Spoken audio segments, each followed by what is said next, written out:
Hey guys, what's going on? My name is Greyson Roberts and I'm going to teach you how to double peg.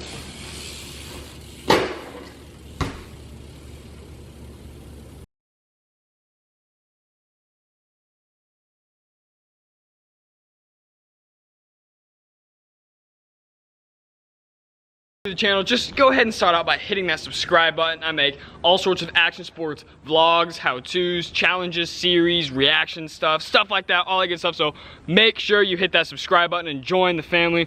Also, if you're already a part of the family, in about I think a week, I'm gonna drop the winter line, aka like 20 freaking products, guys. Long sleeves, jackets, hoodies, sweatshirts, beanies, all that sorts of good stuff. So links in the description. Check out what I've got from the summer collection, all sorts of tank tops, hats, dad hats, visors, all sorts of good stuff like that. So links in the description. And anyway, let's get into the video. So I'm gonna be doing the double peg on a, I believe is 18-inch high, 8-foot long Sabrosa rail. Now what I recommend is like either a teeny tiny, I believe that is 16 inches. You can have a little box, a little rail. It's all the same. This is like a 2-foot high box. It all works the same pretty much. But in all honesty, if you could do that 16-inch box, why can't you do a 24-inch box? Like, it doesn't really matter the height of it. The height totally depends on the rider, how well, like, are you a professional at like 360s and backflips? You just don't ever have pegs as you're learning to grind. It's just your first week on a BMX bike. That totally depends on the rider. But if you're brand new to BMX, sorry, that was a bug. If you're brand new to BMX, I would go medium speed. I'll show you.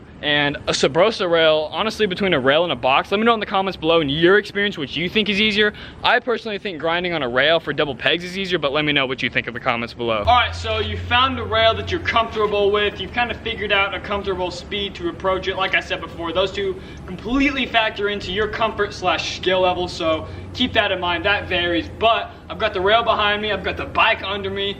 This is how you're gonna do the 180. Why did I say this is how you're gonna do a double peg? So you're gonna approach it, not quite parallel, but you don't wanna angle it too much, otherwise, if it's at a 90-degree angle like this, you'll just yeet right into the side of it, not really go anywhere but into it, and you'll fall over. So I would go to learn, because it is easier to kind of go more straight at it because you get both pegs on contact easier. But as you get better and better, you can just start going more and more straight on as you get more accurate. That's also up to the rider. So I recommend going at a 45-degree angle towards the rail, and then you just turn it into a regular bunny hop like this with a slight pull. So if you can 180, if you do a full 180 degrees, you know exactly what it feels like to do that pull, carve, turn your head. It's kind of like that same thing, just teeny tiny. You just got to move your bike ever so slightly.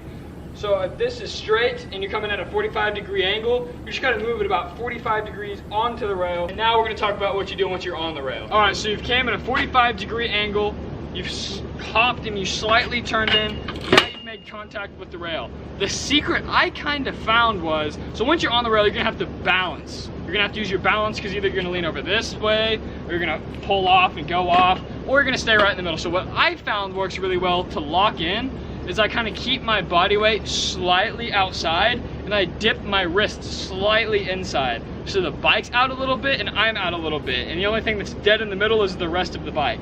So that's just, you just kind of find your balance point. To lock in, I usually dip my wrist in slightly and keep my weight out. So it's locked in there, but I'm still balanced. So I'm still at my balance point, but it just so happens to be my bike's over here and completely locked in.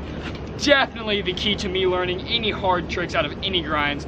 For example, if you don't know what a hard trick is, when you go in and you do the double peg and you're locked in, when you go to pull out to do a hard 180, you're not gonna slip off like that if you were just straight on it like this. So try to keep your body weight out a little bit, dip the wrist in, locked, find that balance point and slide. And to come off of the rail, literally all you do is just locked in and you just kind of form back that normal like riding position and pull off slightly.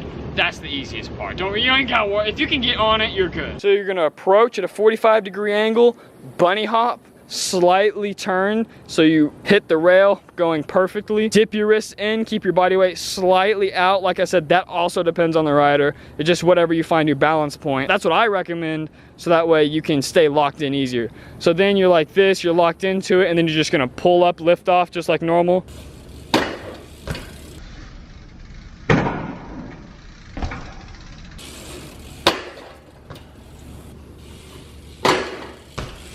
Getting out of a grind is literally just like pulling off of a curb at a slight angle. All you're gonna do is kind of pull out and lift up. It's the easiest thing in the world. But this is a quick how-to on how to 180. Why do I keep saying that? On how to double peg? I've gotten a few comments, a few requests for this, so I thought I'd make it. I want to start making more how-tos and stuff. So if you got anything at all out of this video, please share it with one of your homies. Do them a favor, teach them a new trick today, and smash that like button. It's a great beginner trick. It's a great way to get into kind of the world of grinding. Some people may start with a double peg, some may be a feeble. It just depends on the person and what you do. The double peg is the foundation to some of my most favorite tricks in BMX. For example, an up rail hard 360, or I also like the up rail 180 bars. They feel so good. So learning double pegs will feed into feebles if you can't do that already, then Smiths, luckies, unluckies, hard tricks, easy tricks, all sorts of stuff like that. So thank you guys for watching. Stay consistent at it.